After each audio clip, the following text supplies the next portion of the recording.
You have just done a piece about the blast. Could you speak about it? We don't call it an installation, we call it an activation. When Sam and Till asked us to be part of this Beirut and the Golden 60s exhibition, it was years ago, and we wondered, we were searching for a lot of different ways of telling, of activating, because they wanted us to activate something from the present and the past, to do the link between both. And suddenly there was this blast that happened in Beirut on and you August were there.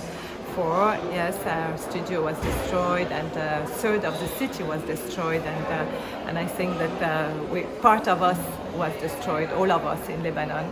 And so we wondered how to work now after that. What kind of answer can we give to this?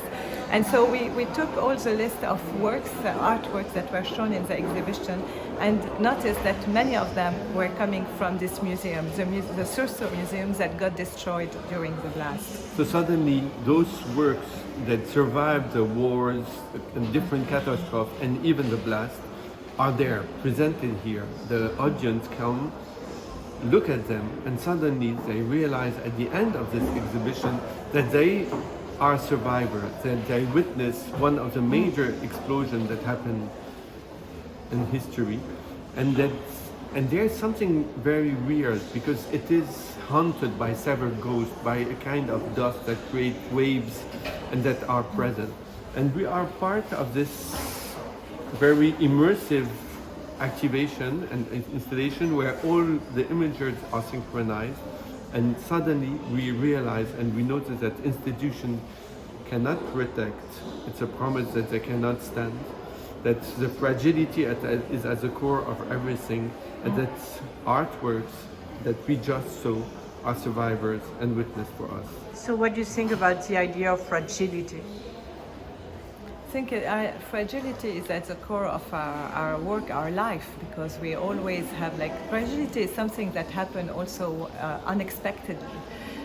It's of course here we are talking about the fragility of art and institution, but also when suddenly something breaks, when suddenly something happens. And I feel that in countries like ours, there is always something sudden, and that change everything in your life.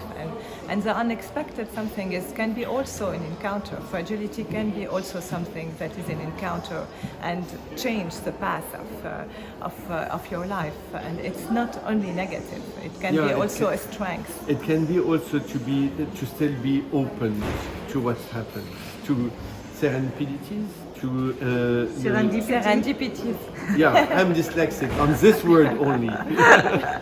But yes, that's it. Stupidity. It's about this relation to the real, to events that are happening, and where things can happen. Merci. Merci.